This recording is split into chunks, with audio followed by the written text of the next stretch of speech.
الشيطان اللعين الرجيم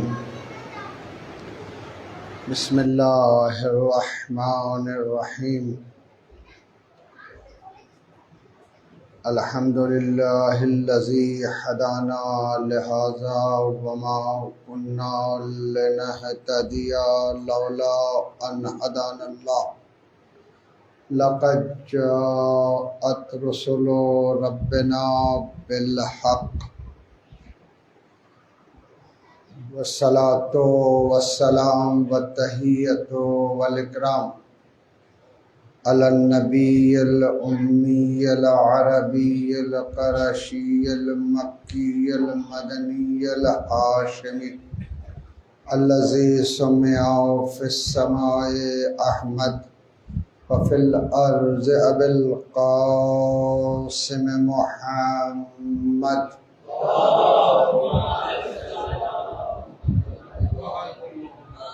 والصلاة والسلام والتحية والإكرام على أهل بيته الطيبين الطاهرين المعصومين المظلومين وصحبه المنتجبين بسم الله الرحمن الرحيم اللهم كل وليك الحجة ابن الحسن صلواتك عليه وعلى آبائه في هذه الساعة وفي كل ساعة وليا وحافظا وقائدا وناصرا ودليلا وعينا حتى تسكنه أرزك طوعا وتمتعه فيها طويلا برحمتك يا أرحم الراحمين لعنة الله على أعدائهم أجمعين من يومنا هذا إلى قيام يوم الدين بسم الله الرحمن الرحيم إذا جاء نصر الله والفتح ورأيت الناس يدخلون في دين الله أفواجا فسبح بحمد ربك واستغفره إنه كان توابا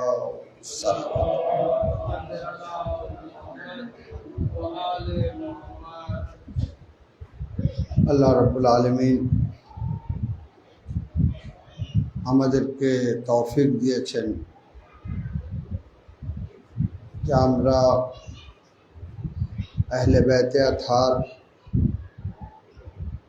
ও আইম্মায়ে আতহার আলাইহিসসালাতু ওয়াসসালামের সাথে সম্পৃক্ত রয়েছে। এই সম্পৃক্ততা কিছুটা হলে আমরা মারিফাতে মোহাম্মদ ও আলে মোহাম্মদ ইমামে হুসাইন আলাইহিসসালাতু ওয়াসসালামের ওসিলায় পেয়েছি। খুবই দুঃখের সাথে বলতে হয় যে পয়গম্বর ইসলাম সাল্লাল্লাহু আলাইহি ওয়া আলিহি ওয়াসাল্লাম যিনি দ্বীনে ইসলাম পরিপূর্ণ করে রেখে গেলেন এবং উম্মতের মাঝে খুবই দুটি গুরুত্বপূর্ণ ইন্নী তারিকুম ফিকুমুস সাকালাইন কিতাবুল্লাহ ইতরতি ওয়া আহলে বাইতি, অর্থাৎ পয়গম্বর ইসলামের রিসালাতের খোলাসা হচ্ছে এই দুটি গুরুত্বপূর্ণ জিনিস। একটি হচ্ছে কোরআন, অপরটি হচ্ছে আহলে বাইত। না করার কোনো সুযোগই নেই। প্রথম জুলম যেটা স্বয়ং প্রিয় নবী মুহাম্মদ মুস্তাফা সাল্লাল্লাহু আলাইহি ওয়া আলিহি ওয়াসাল্লামের উপরে করা হলো সেটা ছিল আহলে বাইতকে না বলা হয়েছে।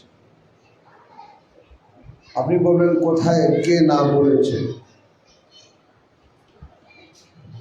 যখন পয়গম্বর বলছেন আমি দুটি গুরুত্বপূর্ণ জিনিস রেখে যাচ্ছি, তো এই কথা বলার কোনো অবকাশ নেই যে হাসবানা কিতাব আল্লাহ, আমাদের জন্য আল্লাহর কিতাব যথেষ্ট।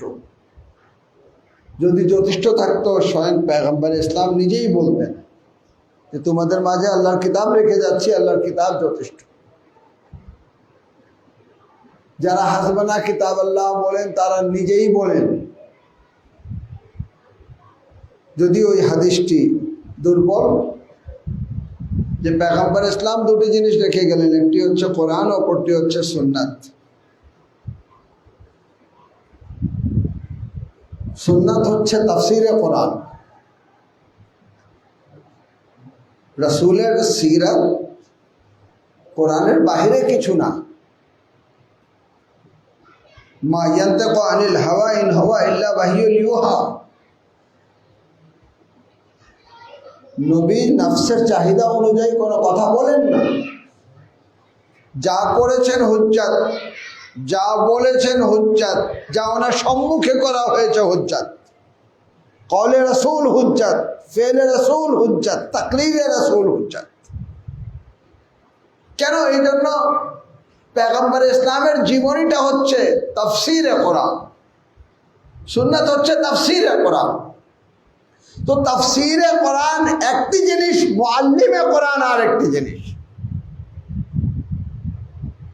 তাফসীরে কোরআন হচ্ছে পয়গম্বর ইসলামের সুন্নাত, কিন্তু পুরো কোরআন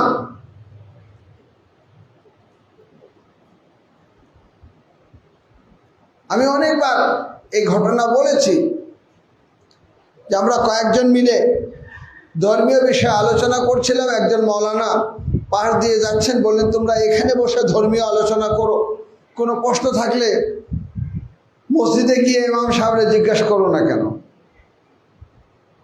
আমার সাথেই মরহুম সামাদ আলী বেকার সাহেব, তিনি বসেছিলেন। তিনি বললেন আচ্ছা ঠিক আছে, আপনাকে আমি একটা প্রশ্ন করি। কোরআন বলছে জাহিদুল কুফার ওয়াল মুনাফিকিন মাগলুজ আলাইহিম, জিহাদ করেন কুফার ও মুনাফিকদের সাথে, নিষ্ঠুরতার সাথে। বলেন হ্যাঁ, মুনাফিক কাফিরদের সাথে তো তলোয়ারের যুদ্ধ করেছেন, বাদর হয়েছে, খায়বার হয়েছে, ওহাদ হয়েছে। মুনাফিকের সাথে যুদ্ধ কবে হয়েছে? বলে মুনাফিক যাকাত দিতে চায়নি। বলেন শুনেন, জিহাদ কয় প্রকার? তিনি বলেন জিহাদ দুই প্রকার, জিহাদ বিস সাইফ, জিহাদ বিল লিসান। বলে ঠিক আছে, মুনাফিক যাকাত দিতে চায়নি, পয়গম্বর ইসলাম অসন্তুষ্ট হয়েছে, অসন্তুষ্টি প্রকাশ করেছেন। এটা ছিল জিহাদ। কোন জিহাদ ছিল? জিহাদ বিল লিসান ছিল। আবার একই আয়াত মুবারকা 28তম পারায় আবার এই আয়াত অবতীর্ণ হয়েছে, ইয়া আইয়ুহান নবী জাহিদুল কুফার ওয়াল মুনাফিকিন ওয়াগলুজ আলাইহিম। এ নবী জিহাদ করেন কাফির ও মুনাফিকদের সাথে, নিষ্ঠুরতার সাথে। এখন কি বলবেন? দুইবার যখন হুকুম আসছে, এর অর্থ হলো যদি দুটোই জিহাদ বিল লিসান হয়, তাহলে প্রথমটার উপরে আমল হয়নি বলে আবার আল্লাহ নির্দেশ দিলেন। না হয় আপনাকে মানতে হবে যে দ্বিতীয় আয়াতটা, না হয় প্রথম আয়াতটা, জিহাদ বিস সাইফ। তো রাসূল যে তলোয়ারে মুনাফিকিনদের সাথে যুদ্ধ করেছেন, তাকে দেখাতে পারবেন? চুপ হয়ে গেলেন। যখন অগ্রসর হচ্ছেন তখন পেগাসা বলেন একটু থেমে যান, আমরা কিছু বুঝেছি। কোরআন যতটুকু পয়গম্বর ইসলাম আমল করেছেন, তার সাথে আহলে বাইতকে রেখে গেলেন। কেন? যেইভাবে রাসূলের জীবনী হচ্ছে হুজ্জাত, সেইভাবে আহলে বাইতের জীবনী হচ্ছে হুজ্জাত। তারাও তাদের নফসের চাহিদা অনুযায়ী কথা বলে না। মাতাশাউনা ইল্লা ইনশাআল্লাহ, তারা তো কিছুই চায় না, সেটাই চায় যেটা আল্লাহ চায়। তো তাদেরও নিজস্ব কোনো ইচ্ছা নেই। তো কোরআনের উপরে যতটা রাসূল পেরেছেন আমল করেছেন, যেটা আমল করতে পারেননি তার উপরে আহলে বাইত আধার আমল করবেন। আমানত দেবেন রাসূলকে, পাবেন আলী ইবনে আবি তালিবের কাছ থেকে। সাল্লাল্লাহু আলাইহি মুহাম্মদ ওয়া আলে মুহাম্মদ।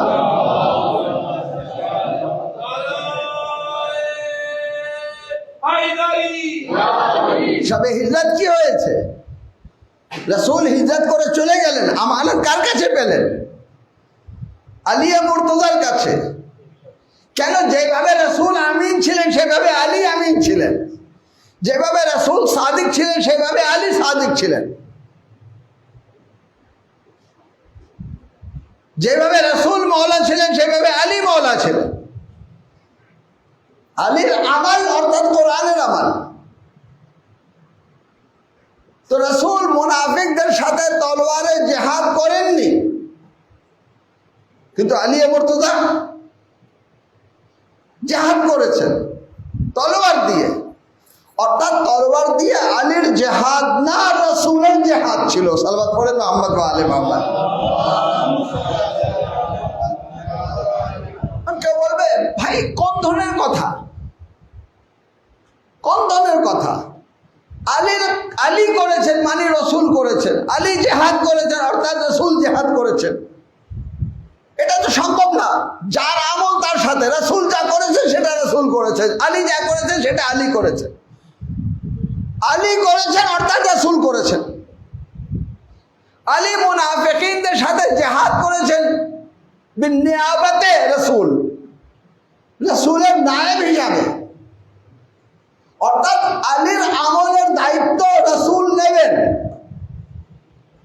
যা করেছেন রাসূল যদি থাকতেন তিনি করতেন। বা এটা মানতে নারাজ আপনার জ্ঞানের স্বল্পতা। না হলে আপনি ভালো করে জানেন, শাহ আব্দুল আজিজ মুহাদ্দিস দেহলভী তিনি বলেছেন হাসান হুসাইনের শাহাদাত রাসূলের শাহাদাত। তো হাসনাইনের শাহাদাত রাসূলের শাহাদাত। তো আলীর জান, আলীর যুদ্ধ রাসূলের। এই কারণে তো রাসূল স্পষ্ট বলে দিয়েছেন হারবকা হারবি। যদি হাদিসে কথা মনে থাকে, লহমকা লহমি ওয়া দমকা দমি ওয়া ইউলামনি মা ইউলামহুম ওয়া ইয়াহজুরুনি ওয়া ইয়াহজানুহুম আনা হারবুল লিমান হারাবহুম ওয়া সালমুল লিমান সালাবহুম। রাসূলের যুদ্ধ আলীর যুদ্ধ। রাসূল যদি সন্ধি করে থাকেন, আলী সন্ধি করেছেন। রাসূল হুদায়বিয়া সন্ধি করেছেন, ইমামে হাসান সুলহ হাসান করেছেন। উনিও বেলায়েতে আসনে, ইনিও বেলায়েতে আসনে, উনি রিসালাতে আসনে, ইনি ইমামতে আসনে। সাল্লাল্লাহু আলাইহি মুহাম্মদ ওয়া আলে মুহাম্মদ।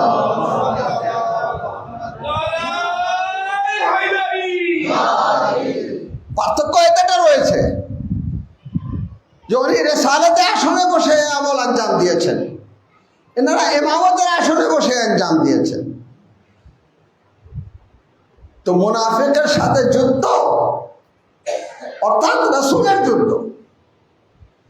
তো রাসূল দুটি জিনিস রেখে গেলেন, কোরআন ও আহলে বাইত।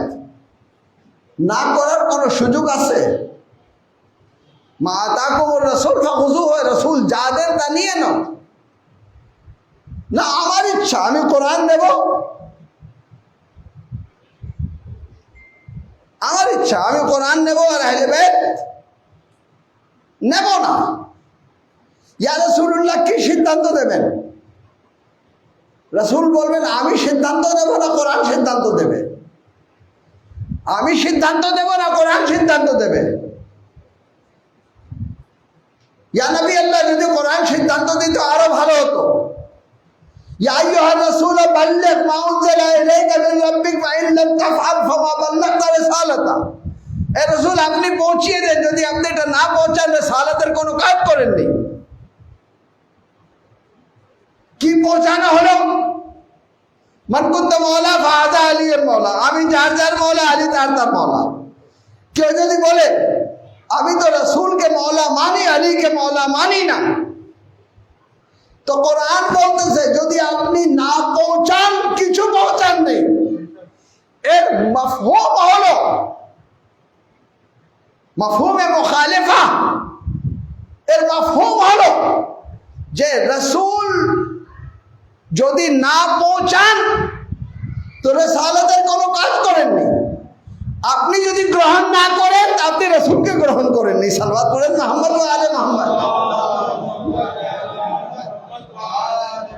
এ রাসূল যদি আপনি না পৌঁছান রিসালাতের কোনো কাজ করেননি। তো আমি যদি গ্রহণ না করি তো আমি রিসালাতকে গ্রহণ করিনি। যে রাসূল নামাজ দিয়েছে, যে রাসূল রোজা দিয়েছে, যে রাসূল হজ আমাদের মাঝে পৌঁছে দিয়েছে, তিনি বলছেন মান কুনতু মাওলা ফাহাযা আলিউল মাওলা, আমি যার যার মাওলা আলী তার তার মাওলা। না করার কোনো সুযোগ নেই। যদি কেউ না করে সে রিসালাতকে না করেছে। কোরআন বলছে মা আতাকুমুর রাসূল ফাখুযুহু, যা দে রাসূল যা দিচ্ছে তা নিয়ে নাও। যদি না নেয় এর অর্থ হলো রাসূলকে মানেনি। রাসূল থেকে একটা নিয়েছে, একটা নেয়নি। এটা আমাদের মধ্যে চলবে, কেন আমরা সারে না, ওনারা সারে। ওনাদের দেওয়া হচ্ছে শরিয়ত, আহলে বাইত হচ্ছেন শরিয়ত। না করার কোনো সুযোগ নেই। কিন্তু কি করা হলো, প্রথম স্তরেই বলে দেওয়া হলো হাসবানা কিতাব আল্লাহ, আমার জন্য আল্লাহর কিতাব যথেষ্ট। এখান থেকে শুরু হলো বিদ্রোহ আহলে বাইতের ব্যাপারে। পরে কি হলো, একটা পর একটা ঘটনা দেখতে থাকেন, একটা পর একটা ঘটনা ঘটে যাচ্ছে। আহলে বাইত আতহার আলাইহিস সালাতু ওয়াস সালামকে অমূল্যায়ন করার জন্য কি কি ঘটেছে একবার ইতিহাসে গিয়ে দেখেন। আমরা আমাদের ফিকহ যে আয়নাক পড়ে আছি, যার মাধ্যমে আমরা দেখতে চাই না, আমি তাদের আহ্বান করব, একবার দেখেন রাসূল যা দিয়েছেন তা নিয়েছেন কিনা। যদি না নিয়ে থাকেন, কিছু নিয়েছেন কিছু নেননি। আমি যদি বলি আমি নামাজ নিয়েছি আমি রোজা নেইনি, জিজ্ঞেস করেন মুজতাহিদিনদেরকে ফতোয়া কি হবে, সকলে বলবে একটা দিয়েছেন ওটা নিয়েছো, আর একটা দিয়েছেন। যদি না নিয়ে থাকো অর্থাৎ কোরআনের বিরোধিতা করেছো, কোরআনের বিরোধিতা করেছে সে কাফের। সালাওয়াত পড়েন মুহাম্মদ ওয়া আলে মুহাম্মদ। এই ভাষা আমি ব্যবহার করতে চাই না, কেন এগুলো আমাদের উপরে ব্যবহার করা হয়, আমি চাই না। কিন্তু কোরআন বলছে মা আতাকুমুর রাসূল, সহিহ মুসলিম বলছে কোরআন দিয়েছেন আহলে বাইত দিয়েছেন, কোরআন দিয়েছেন, কোরআনের হাতে কোরআনের মুআল্লিম দিয়েছেন। আচ্ছা নেইনি, যখন নেননি তখন আপনার কাছে নামের ইসলাম থাকবে, ইসলামের বাস্তবতা থাকবে না। ইসলাম থাকবে, রুহে ইসলাম থাকবে না। ইসলাম থাকবে, ইসলামের ফাসাহাত থাকবে না। ইসলাম থাকবে, ইসলামের বালাগাত থাকবে না।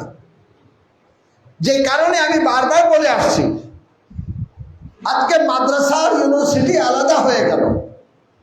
যদি দাঁড়ে আহলে বাইতে থাকতো, তারা সর্বোচ্চ জ্ঞানী ছিলেন, তারা সর্বোচ্চ জ্ঞান দিয়ে আমাদেরকে মেরাজে নিয়ে যেতেন, সেই জায়গায় নিয়ে যেতেন যে জায়গায় যাওয়ার পরে আজকে যারা আহলে বাইতের মাননেওয়ালা, তারা আজকে বিপ্লব করার পর একটি উন্নত জাতিতে পরিণত হয়ে স্পষ্ট করছে যে এই উন্নতি হচ্ছে আহলে বাইতকে মূল্যায়ন করার কারণে। সালাওয়াত পড়েন মুহাম্মদ ওয়া আলে মুহাম্মদ।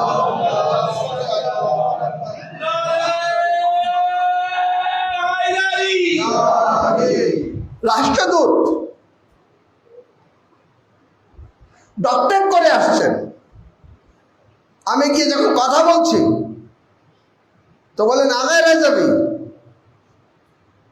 তুমি শুনেছ আমি ইউনিভার্সিটিতে পড়েছি, আমি ডক্টরেট করেছি, কিন্তু এটাও জেনে নাও যে হজে নিয়ে আমি ইজতিহাদ করেছি, আমি একজন মুজতাহিদ। আমাকে কয়েকজন মুজতাহিদ এজাজা ইজতিহাদ দিয়েছেন, অর্থাৎ একই সাথে তিনি জান্নাত লাইনের জ্ঞানে শীর্ষ পর্যায়ে, অপরদিকে ধর্মীয় জ্ঞানে এই পর্যায়ে। একটি ম্যাগাজিন বের হয় হজা ও দানিশগাহ, ওখানে যদি দেখেন তাহলে দেখতে পাবেন কি যারা হওজার পক্ষে যারা লেখালেখি করতেছে তারা কোন পর্যায়ে, তারা কোন পর্যায়ে?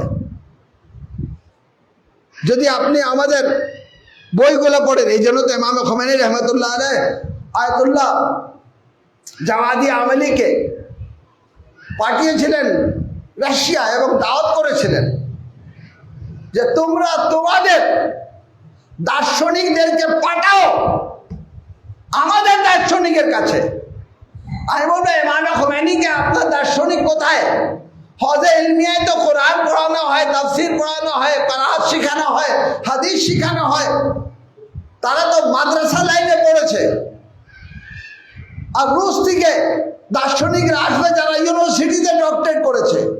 ইমাম খোমেনি বললেন পরোয়া নেই, এই হজে ইলমিয়া অন্য মাদ্রাসার মতন না। এই মাদ্রাসায় এমন শিক্ষা দেওয়া হয়েছে যে আমাদের দার্শনিক তাদের দার্শনিককে পরাজিত করবে। তাদের কাছে একজন দার্শনিক নেই আয়াতুল্লাহ তাবাতাবাইয়ের মতো। সালওয়াত করেন মুহাম্মদ ওয়া আলে মুহাম্মদ, যিনি দার্শনের উপরে কিতাব লিখে গেলেন। ইসলামী ইকতিসাদ একজন ইসলামী অর্থনীতির উপরে ওই রকম বই লিখতে পারেনি যেরকম বই আয়াতুল আলোচনা ডাক্তার সাদার লিখেছেন ইকতিসাদনার উপরে, ইকতিসাদনা নামে। এ হচ্ছে আমাদের হজে ইলমিয়া। আপনি কি করেছেন?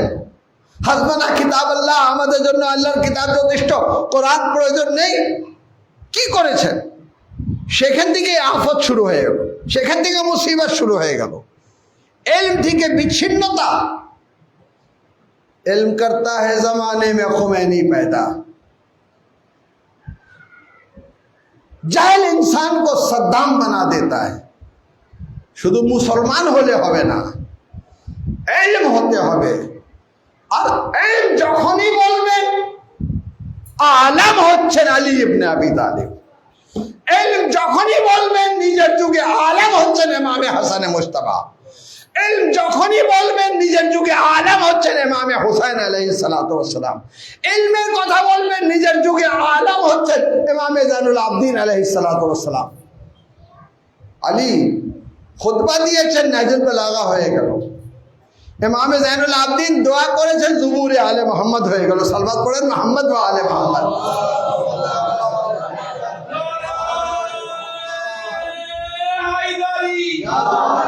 নাহজুল বালাগার মতন কোন কিতাব থাকলে নিয়ে আসো। যেভাবে কোরআন চ্যালেঞ্জ করছে যে কোরআনের একটা আয়াত জিন 9 ইঞ্চ মিলে তৈরি করতে পারবে না। আমি চ্যালেঞ্জ করছি, নাহজুল বালাগার সমতুল্য একটি কিতাব দেখাও আমাদেরকে। সাহিফায়ে সাজ্জাদিয়াকে জুবুরে আলে মুহাম্মদ বলা হয়েছে। আমি চ্যালেঞ্জ করছি, সাহিফায়ে সাজ্জাদিয়ার মতন একটা কিতাব দেখাও আমাকে। হয়তো আজকে আমাদের সামিনদের মধ্যে যারা শুনছেন অনলাইনে, হয়তো নাহজুল বালাগার কথা শুনলেও সাহিফায়ে সাজ্জাদিয়ার কথা শুনেননি। কি রয়েছে আহলে বাইত আতহার আলাইহিস সালাতু ওয়াস সালামের কাছে? যারা আহলে বাইত থেকে দূর হয়েছে, যারা আহলে বাইত থেকে দূরে সরে গেছে, তারা উন্নতি করতে পারেনি, আযাবের সম্মুখীন হয়েছে, আল্লাহর রহমত থেকে বঞ্চিত হয়েছে। মুসলমান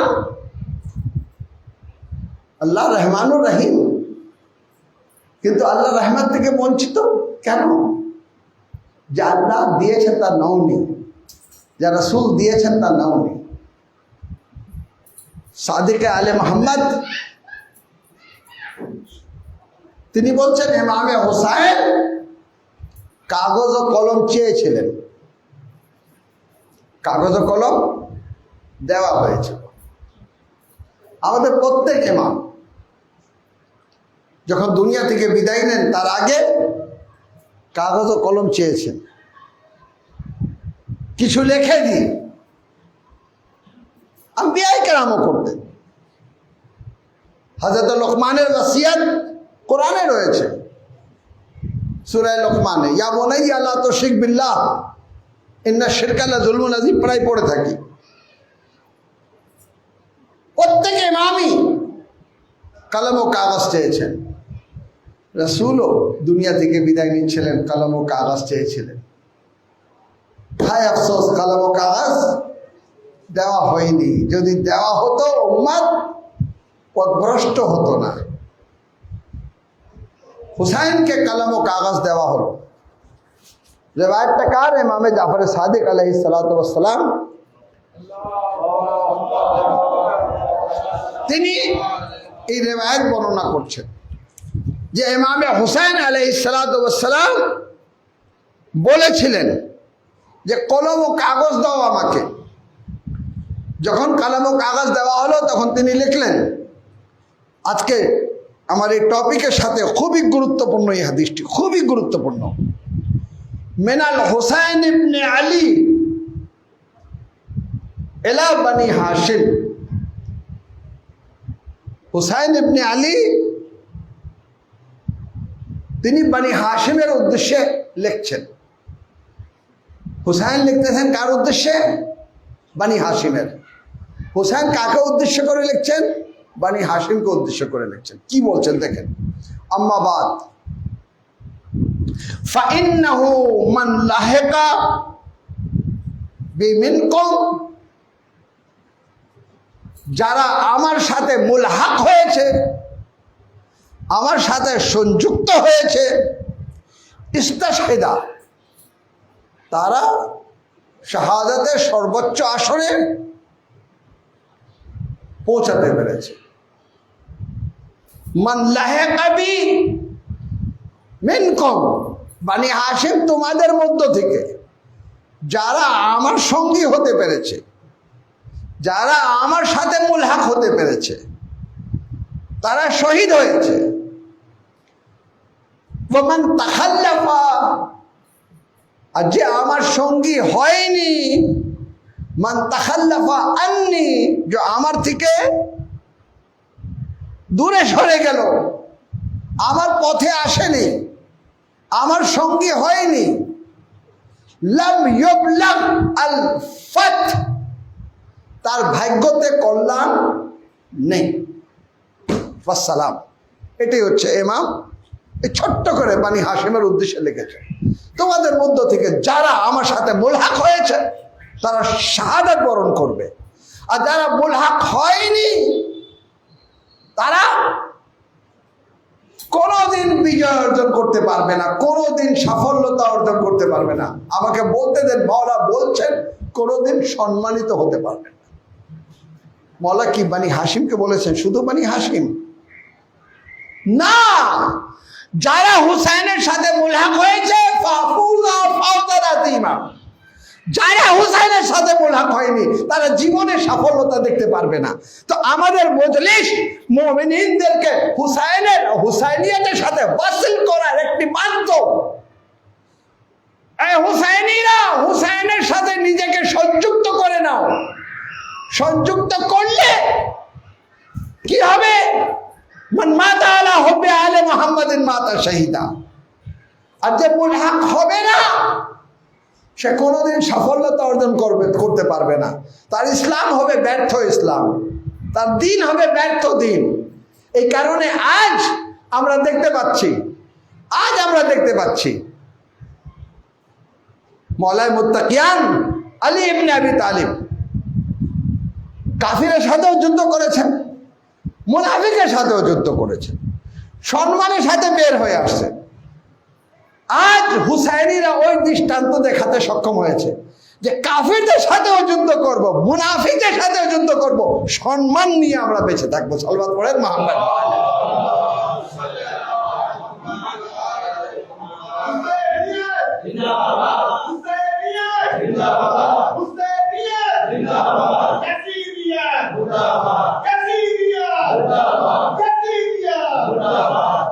আর যারাই ফতোয়া দিচ্ছে, কালকে আমরা অনেক মাজলুম ছিলাম, মুহররম আসলে আমাদের বিরুদ্ধে ফতোয়াবাজি শুরু হয়ে যেত। আর ওই ফতোয়ার সাথে সাথে আমরা 2-4-10 জন শিয়া হয়তো ডিফেন্স করতাম, আর বাকি সবাই ওই ওয়াহাবির কণ্ঠ মিলিয়ে আমাদেরকে লান টান করত। কিন্তু যুগ পরিবর্তন হয়ে গেল। এখন শিয়ার বিরুদ্ধে, শিয়া রাহবারের বিরুদ্ধে, শিয়া মার্জার বিরুদ্ধে, শিয়া মাযহাবের বিরুদ্ধে, শিয়া ইনকিলাবের বিরুদ্ধে কেউ কোনো ফতোয়া দিলে কমেন্টে গিয়ে দেখেন 100টার মধ্যে 90টা হচ্ছে আমাদের পক্ষে। সালাত পড়েন মুহাম্মদ ওয়া আলে মুহাম্মদ।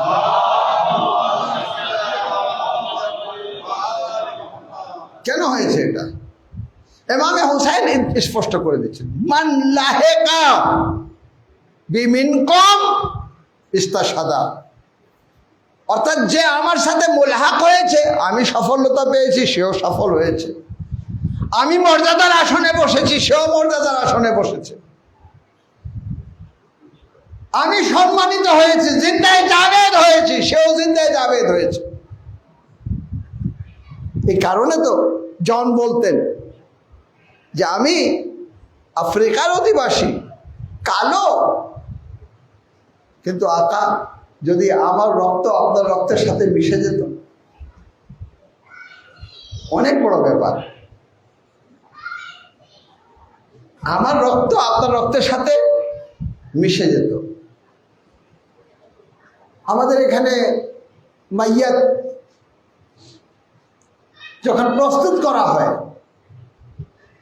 কাফুরের সাথে কিছু খাকে সাফা মিলিয়ে দেওয়া হয়। কারবালার মাটি কিছুটা গুঁড়ো করে মুস্তাহাবাতের মধ্যে রয়েছে, কাফুরের সাথে মিলিয়ে দেওয়া, মিলানো হয়। কেন? এই শরীর মাটি হয়ে যাবে, এই মাটির সাথে সামান্য হলেও কারবালার মাটি, সালাত পড়েন মুহাম্মদ ওয়া আলে মুহাম্মদ।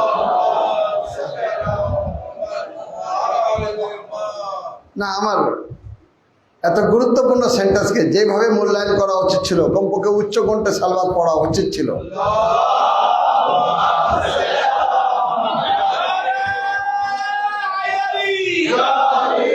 সামান্য মাটি কারবালা কাফুরের মধ্যে মিশিয়ে দেওয়া হয়, আজায় সেজদায় লাগানো হয়, চোখের উপরে কারবালার মাটি রেখে দেওয়া হয়। কেন রেখে? এই শরীরও মাটি হয়ে যাবে। যেইভাবে জনের রক্ত হুসাইনের রক্তের সাথে মিশে গেল, আমার মাটি কারবালার মাটির সাথে যেন মিশে যাক। সালাত পড়েন মুহাম্মদ ওয়া আলে মুহাম্মদ। এখনো মজা পাননি? তাহলে বলি, दोस्तों ने रख दिया था सुर्रा जो जेरे कफन। सुर्रा ওই খাকে সাফার সামান্য গুড়াকে উর্দুতে বলা হয়। दोस्तों ने रख दिया था सुर्रा जो जेरे कफन, एक चुटकी खाक की इस दर्जा काम आई के बस, एक चुटकी खाक की इस दर्जा काम आई के बस। कब्र में आए फरिश्ते पूछने, लेकिन उन्हें बू तुराबी हूं ये सुन के इतनी शर्म आई के बस। सलावत पढ़े मोहम्मद व आले मोहम्मद।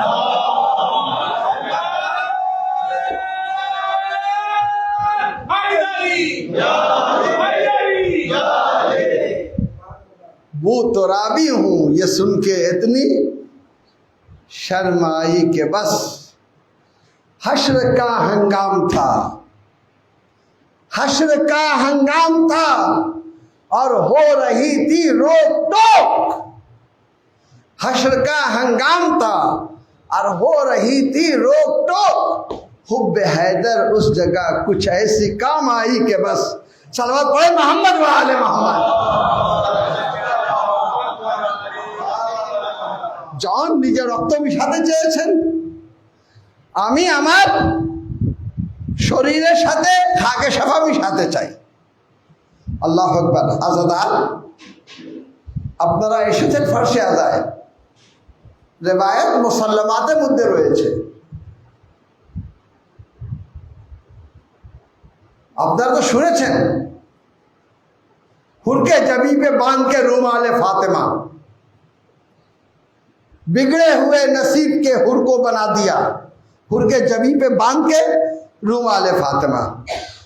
হাবিবের ভাগ্য ছিল যে রুমালে ফাতেমা হাবিবের মাথায় বাঁধা হয়েছে, কিন্তু মুমিনিন তাতে কি আপনি সন্তুষ্ট না যে আপনার চোখের অস্ত্র মোছার জন্য ফাতেমাতুজ জাহরা রুমাল নিয়ে উপস্থিত হয়ে যান? সাল্লাল্লাহু পড়েন মুহাম্মদ ওয়া আলে মুহাম্মদ।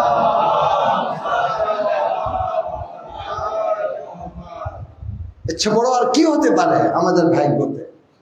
কি রেজাল্ট চান এই আজাদারির? এই আজাদারির রেজাল্ট হচ্ছে এটা, যারা মুলহাক হয়েছে তারা সফলতা পেয়েছে। ফাফুজা ফওজান আযীমা, ফাফুজা ফওজান আযীমা। যারা মুলহাক হতে পেরেছে তারাই। আমরা এটাই বলার জন্য বসেছি মওলা, কালকে আমরা কারবালায় ছিলাম না, যদি থাকতাম আপনার সাথে থাকতাম। হাবিব ছিলেন আপনার পাশে, মুসলিম ছিলেন আপনার পাশে, হ্যাঁ অনেকে ছিলেন যারা মৃত্যুর ভয়তে তখনও ছিলেন, এখনো আছে মৃত্যুর ভয়, ঠিক আছে মৃত্যুর ভয়। কিন্তু যদি হায়াতে আবাদি চিন্তায় থাকে, জিন্দায় যাবে এটা যদি চিন্তায় থাকে, পুলের সারাত থেকে বিদ্যুতের পতন অতিক্রম করা যদি চিন্তায় থাকে, আলে মুহাম্মাদের ছাত্র ছায়ায় যদি জান্নাতে যাওয়া যদি চিন্তায় থাকে, তাহলে কোনো ভয় নেই। কিসের ভয়? কিসের ভয়?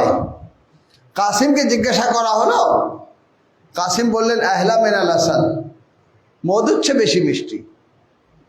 কিন্তু আলী আকবরকে জিজ্ঞেস করা হলো, বলে বাবা চিন্তা কিসের? আমি মতের উপরে গিয়ে পড়ি বা মত আমার উপরে এসে পড়ুক, কোনো অসুবিধা নেই। আমি মতের উপরে যাই বা মত আমার উপরে। আজ আমরা মাজলুমের জন্য কন্দন করি,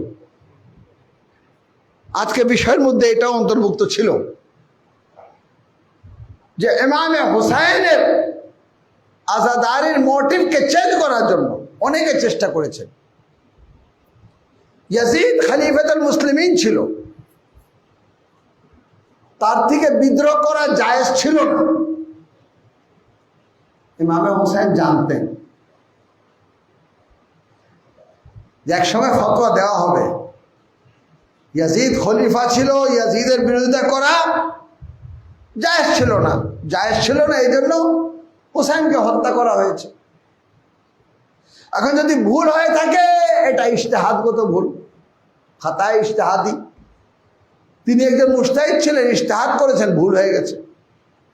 কিন্তু আজ ইয়াজিদিদের মুখে এই কথা বলার সাহস নেই, যারা ইয়াজিদের পক্ষেও রয়েছে তাদের বলার সাহস নেই যে ইয়াজিদ মুজতাহিদ ছিল, ইয়াজিদের বিরোধিতা করেছে, এই জন্য হুসাইনকে শহীদ করে দেওয়া হলো। প্রশ্ন জাগ্রত হয়, পানি বন্ধ হলো কেন? হযরতে কাসিমকে শহীদ করা হলো কেন? ওনার লাশকে পামাল করা হলো কেন? ছোট্ট আলী আসগরকে শহীদ করা হলো কেন?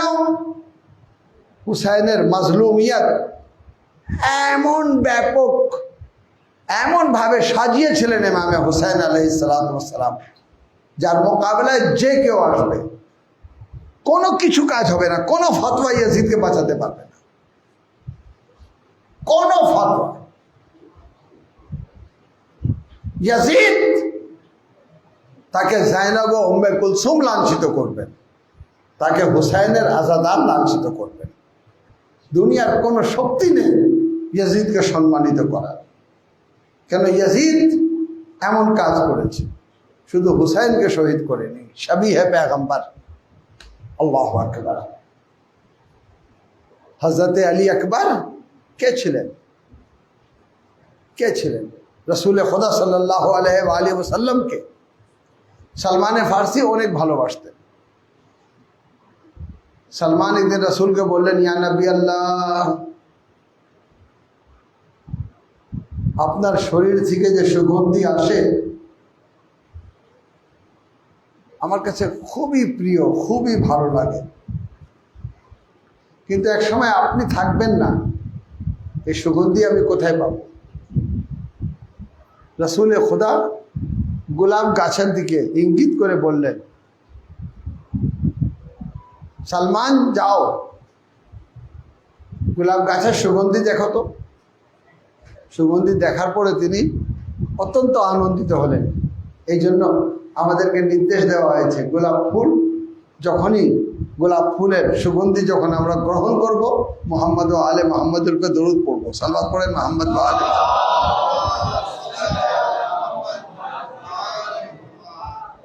আর ইমামে হুসাইন আলাইহিস সালাতু ওয়াস সালাম বললেন, না না, আমি আপনাকে ভালোবাসি, অনেক ভালোবাসি।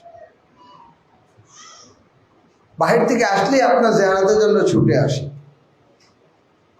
না না, যখন আপনি থাকবেন না আর হুসাইন যদি জিয়ারত করতে চায় তো হুসাইন কোথায় যাবে? অর্থাৎ রাসূল খোদা কাছে ইমামে হুসাইন একটি সন্তান চাচ্ছেন,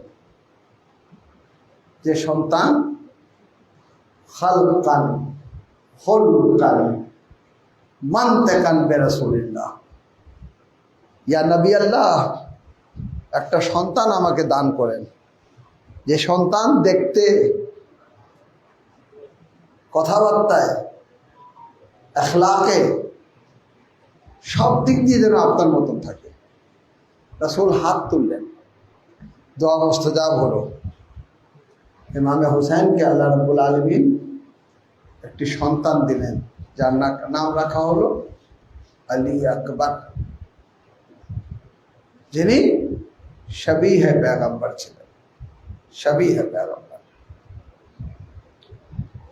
রাসূল খুদা সাল্লাল্লাহু আলাইহি ওয়াসাল্লামকে যখনই স্মরণ করতেন ইমামে হুসাইন, আকবরকে ডাকতেন, আকবর চেহারায় মোবারকের জিয়ারত করতেন। আলী আকবর রাস্তায় বের হলে সাহাবায়ে কেরামরা আলী আকবরের দিকে তাকিয়ে থাকতো। আল্লাহ শবীহে পেগম্বর, দেখতে, কথাবার্তা, আচার ব্যবহার, সব কিছু রাসূল খোদার মতো। কারবালা নিয়ে আসছিলেন ইমামে হুসাইন। আশুরায় যেন ইয়াজিদিরা বুঝতে পায় যে দেখো রাসূল আমাদের সাথে রয়েছে। আলী আকবরকে বলে, তুমি যাও গুলদস্তায় আজানে যাই আজান দাও। আলী আকবর আশুরার আজান দিয়েছিলেন, আল্লাহু আকবার বলেছিলেন, আশহাদু আল্লা ইলাহা ইল্লাল্লাহ বলেছিলেন। যাদের কানে আওয়াজ পৌঁছেছে মনে হচ্ছে যে রাসূল আজান দিচ্ছেন, রাসূলের কণ্ঠ। আলী আকবর অনেক প্রিয় ছিলেন।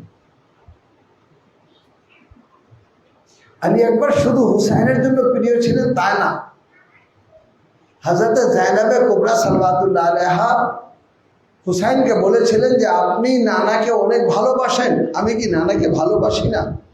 হুসাইন, আলী আকবর আপনার সন্তান, কিন্তু লালন পালনের দায়িত্ব হচ্ছে যায়েনবের। এই জন্য আলী আকবরকে লালন পালন করেছিলেন হযরত যায়েনবে কুবরা সালাওয়াতুল্লাহ আলাইহা।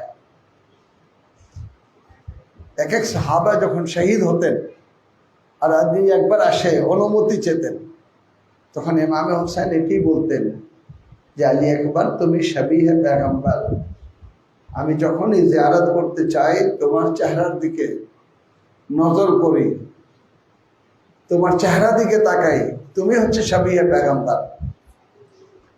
তোমার পরে হুসাইন বাঁচতে পারবে না, তুমি থাকো যেন তোমাকে আমি বারবার জিয়ারত করতে থাকি। এই বলে বলে হুসাইন ফিরিয়ে দিতেন। কিন্তু যখন সব আসহাব, সমস্ত আসহাব শহীদ হয়ে গেলেন, আনসার শহীদ হয়ে গেলেন, তখন আলী আকবর আসলেন ইমামে হুসাইনের কাছে। তখন এই কথা বলে যে তুমি শবীহে পেগম্বর, তোমাকে আমি কিভাবে অনুমতি দেব? তো একবার আলী আকবর ছুটে আসলেন যায়েনবে কুবরা সালাওয়াতুল্লাহ আলাইহার কাছে, এসে বললেন, ফুপি আম্মা, আমাকে কে লালন পালন করেছে? হযরত যায়েনব বললেন, আমি লালন পালন করেছি।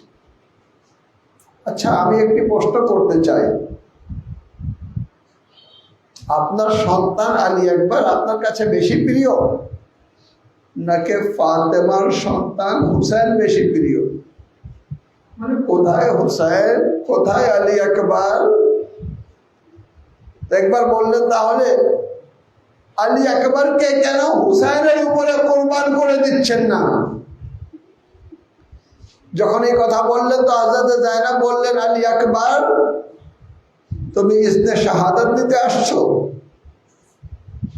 আর আমি তো বারবার এই কথা বলতাম, যার ভাই আব্বাস রয়েছে, যার সন্তান আলী আকবরের মতো রয়েছে, তার পর্দা কেউ কেড়ে নিতে পারবে না। আলী আকবর তাবুতে যারাই আছে তাদের সকলের ভরসা হচ্ছে তুমি, তুমি যেতে যাচ্ছ। বলে বাবার মাজলুমিয়ত দেখছেন না? বাবা কত মাজলুম, একটু অনুমতি দেন। বনি হাশিমের জওয়ান হিসাবে আমি কিন্তু দেখিয়ে দিই যুদ্ধ কাকে বলে। হযরত যায়েনব কুবরা সাল্লাল্লাহু আলাইহা বারবার আলী আকবরের রিকোয়েস্টের পর একবার আলী আকবরকে নিয়ে ইমামে হুসাইনের কাছে আসছেন সুপারিশ করার জন্য। ইমামে হুসাইন হযরত যায়েনবের দিকে তাকিয়ে, যায়েনব কত সাহস হয়েছে তোমার? তুমি জানো আলী আকবরের শাহাদাত অর্থাৎ তোমাকে পর্দা ব্যতীত কারবালা থেকে কুরবানিয়ে যাওয়া হবে। আজরাকুম আল্লাহ। হযরত যায়েনব অনুরোধ করলেন যে আপনার আলী আকবর এমন ভাবে আমাকে রিকোয়েস্ট করেছে, আমি আসছি। ইমামে হুসাইন আলাইহিস সালাতু ওয়াস সালাম যায়েনব কুবরা সাল্লাল্লাহু আলাইহার এই অনুরোধকে আর ফেলে দিতে পারেননি। মাথার উপরে আমামা বাঁধলেন, জিরা পড়ালেন, তারপরে নিজের হাতে আলী আকবরকে ঘোড়ায় সওয়ার করলেন।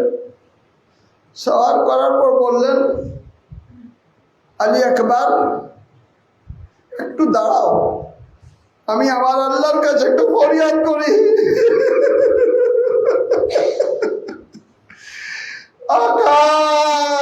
কাউকে আপনি পাঠিয়েছেন এভাবে আল্লাহর কাছে ফরিয়াদ করেনি। একবার আল্লাহ আসমানের দিকে তাকিয়ে বলছেন, হে আল্লাহ তুমি সাক্ষী থাকো, আমার সবচেয়ে প্রিয় আশবাউন নাস কানা মিন রাসূলিল্লাহ, আশবাউন নাস রাসূলের মধ্যে সবচেয়ে সাবি খালকান খুলকান মানতাকান বিরাসূলিল্লাহ।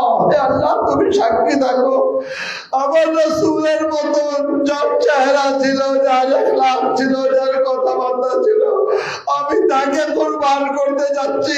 আমার 18 বছরের আলী আকবর, আলী আকবর যাও, তোমাকে আল্লাহর সুপর্দ করে দিলাম। খোদা হাফিজ ও নাসির আলী আকবর যখনই অনুমতি পেয়েছেন তখনই সেখান থেকে ছুটে রণাঙ্গনের দিকে যাওয়ার চেষ্টা করছেন, কিন্তু যখনই অগ্রসর হলেন একবার আওয়াজ পেলেন যে কেউ পিছনে পিছনে দৌড়ে আসছে, দপ্তর দপ্তর আওয়াজ আসলো। আলী আকবর থেমে গেলেন তো কি দেখলেন, বাবা আলী আকবরের পিছনে পিছনে দৌড়াচ্ছেন। থেমে গেলেন, বললেন, বাবা আপনি অনুমতি দিয়েছেন না, তাহলে আমার পিছনে পিছনে আসছেন না, আসছেন কেন? বললে, আলী আকবর আরে তুমি যদি সাহেবে আওলাদ হতো, সন্তানের শাহাদাত কত কষ্টকর, আলী আকবর তো তুমি বুঝতে পারবে না। আরে হুসাইন বুঝতে পারছে কাকে পাঠাচ্ছে। আলী আকবর যাও, খোদা হাফিজ ও নাসির, কিন্তু যখন যাচ্ছ না ঘুরে ঘুরে একটু আমার দিকে তাকাবা, যেন আমি রাসূলের চেহারা মোবারকের জিয়ারত করতে থাকি। একটি উচ্চ স্থানে দাঁড়িয়ে গেলেন, দাঁড়িয়ে দেখছেন আলী আকবর যুদ্ধ করছেন, কিন্তু বারবার তাঁবুর দিকে তাকাচ্ছেন, হুসাইন জিয়ারত করছেন। যুদ্ধ করতে করতে একবার হয়তো চিন্তা করলেন বাবা আরো একবার যেন আমাকে দেখে নেন, অর্থাৎ আরো রণাঙ্গন থেকে ফিরে আসলেন। ইমামে হোসেন আহত আলী আকবরকে বুকে জড়িয়ে ধরলেন, বললেন আলী আকবর ফিরে এসেছো? বলে হ্যাঁ, যেহেতু আপনি আমার দিকে বারবার তাকাচ্ছেন। আকবর বলো কি বলতে চাও? বলে বাবা বিপাশা আমাকে মেরে দিচ্ছে, একটু যদি পানি পেতাম। আলী আকবর আপনি কি জানেন না? বলে না আমি জানি, আমি এই রহস্য স্পষ্ট করতে যাচ্ছি। একবার ইমামে হোসেন বললেন এক কাজ করো, আমি আমার জিহ্বা তোমার মুখে দিয়ে দিচ্ছি, তুমি একবার আমার জিহ্বাকে চুষো, হয়তো পিপাসা কমে যাবে। আলী একবার মুখে নেওয়ার পর সাথে সাথে পিছনে সরে গেলেন। বলে বাবা আপনার জিহ্বা তো আমার চেয়ে বেশি শুকনো রয়েছে, আপনি তো আমার চেয়ে বেশি তৃষ্ণার্ত রয়েছেন। একবার ইমামে হোসেন আসমানের দিকে তাকিয়ে বদদুয়া করলেন ইয়াজিদিদের। আলী আকবরকে বললেন খোদা হাফিজ ও নাসির, আজাদারো মাকাতিলে লেখা রয়েছে যে একবার হযরতে যায়েনবকে ডাক দিয়ে বললেন সকলকে বলো আলী আকবরের জন্য দোয়া করতে। বিবিরা তাবুতে মুসল্লায় বসে গেলে আলী আকবরের জন্য দোয়া হচ্ছে। আলী আকবর যুদ্ধ করছেন, কখনো মেহমানের উপরে, কখনো মেহসারার উপরে। আল্লাহ আল্লাহ যুদ্ধ করতে করতে চারো দিক দিয়ে আওয়াজ আসলো আলী আকবর বনি হাশিমের জওয়ান, এর সাথে এভাবে যুদ্ধ করলে হবে না, চারো দিক দিয়ে ঘিরে নাও। আল্লাহ আল্লাহ চারো দিক দিয়ে আলী আকবরকে ঘিরে নিল। চারো দিক দিয়ে কেউ তীর মারতো, কেউ বর্ষা মারতো, আরে কেউ এইদিকে লক্ষ্য রাখতো না যে সবই পয়গম্বর, আরে তারা রাসূলের শত্রু ছিল। চারো দিক দিয়ে যখন মারা শুরু করলো, একবার আলী আকবর আর ঘোড়ায় টিকতে পারেননি, জমিনে কারবালায় চলে আসলেন।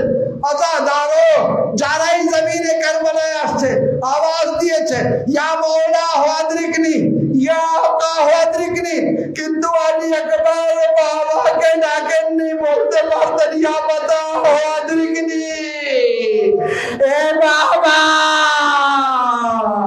আমার সাহায্যে আসুন। আজাদারো शबीह पैगंबर मसाइल, शबीह पैगंबर अली अकबर। अल्लाह अल्लाह बोलते पारतेन, या बताओ हादरिकनी, बाबा আমার সাহায্যে আসুন। কিন্তু আলী আকবর চিন্তা করলেন আমার বাবা অনেক ক্লান্ত, সকাল থেকে লাশ তুলতে তুলতে আর বাবার শক্তি নেই, তৃষ্ণার্ত অবস্থায় রয়েছে, তাকে কষ্ট দিয়ে লাভ নেই। শুধু এতটুকু বললেন ইয়া আবাদে আলাইকা মিন্নি আসসালাম, এ বাবা আলী আকবরের শেষ সালাম কবুল করেন। এই আওয়াজ শোনার সাথে সাথে জমিনে কারবালায় হুসাইন পৌঁছে গেলেন। জমিনে কারবালায় পৌঁছে গেলেন আর বলছেন আলী আকবর আরে তোমার শাহাদাতে আমি চোখে দেখতে পাচ্ছি না, আমার চোখের আলো চলে গেল। আজরকুম আলাল্লাহ, আজরকুম আলাল্লাহ। একবার উঠে দাঁড়ালেন, বললেন আলী আকবর তোমার লাশে তো আমাকে পৌঁছাতে হবে, আমাকে পৌঁছাতে হবে। আমি ডাক দিচ্ছি, তুমি আমার ডাকে সাড়া দাও, যেন তোমার আওয়াজ পেয়ে আমি যেন তোমার কাছে আসতে পারি। বললেন ইয়া আলী, ইয়া আলী। আমি বলবো আকা, কাকে ডাকছেন? বাবা আলীকে ডাকছেন নাকি আলী আকবরকে? আরে হোসেন বলছেন ইয়া আলী, ইয়া আলী। আলী আকবরের কাছে পৌঁছে গেলেন। যখনই পৌঁছে গেলেন কি দেখলেন? লাশের পাশে জাইনাবে কুবরা সালাওয়াতুল্লাহ আলাইহা দাঁড়িয়ে আছেন। সাথে সাথে বোন জাইনাবের দিকে তাকালেন, বললেন, জাইনাব এখানে? বলে, হে আলী আকবরের লাশ ভাইয়া সহ্য করতে পারবে না, তাই আমি চলে আসছি। একবার বললেন জাইনাবকে, জাইনাব চলে যাও তাঁবুতে। আজাদ আরো নির্দেশ পেয়ে তিনি তাঁবুর দিকে অগ্রসর হলেন। বসে গেলেন আলী আকবরের পাশে। পাশে বসে দেখতেছেন তো কি দেখতেছেন? একটি হাত মাথার উপরে রয়েছে আর একটি হাত বুকের উপরে রয়েছে। হুসেন বললেন, আলী আকবর মাথার উপরে হাত রেখেছো, আমি জানি আমাকে সালাম দিচ্ছ, কিন্তু বাবা বুকের উপরে হাত কেন? আর একবার হাত আলী আকবর এই জন্য রেখেছেন, সমস্ত ঘা দেখলেও যেন এই ঘা দেখতে না পারেন। একবার আলী আকবরের হাত ছড়িয়ে দিলেন, কি দেখলেন? বুকের মধ্যে বর্ষা রয়ে গেছে। আজাদ আরো আরে কারবালা দিকে হুসেন আওয়াজ দিলেন, বাবা দারে খায়বার তুলা সহজ ছিল আলী আকবরের বুক থেকে বর্ষা তোলা অনেক কঠিন। ইয়া আলী বলে একবার বুক থেকে বর্ষা বের করলেন। আজাদ আলো আরে বর্ষার সাথে আলী আকবরের কলিজা।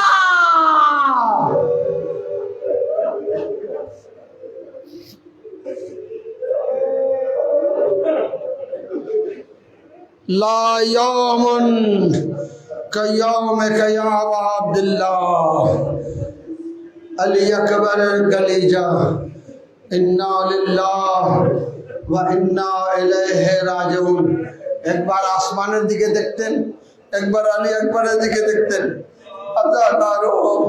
হযরতে আব্বাস বেঁচে ছিলেন, মাকাতের লিখছে আব্বাস চলে আসছেন, আব্বাস চলে আসছেন। আব্বাসের সাহায্যে করিয়াল জওয়ান আলী আকবরের লাশ তাবুতে নিয়ে আসলেন। আজাদারো বিবির লাশকে ঘিরে আলী আকবর আরে মদিনার সাথে আমাদেরকে অনেক পর্দায় নিয়ে আসছো। আজকে তুমি শহীদ হয়ে গেলা, আমাদের পর্দার জামিনকে।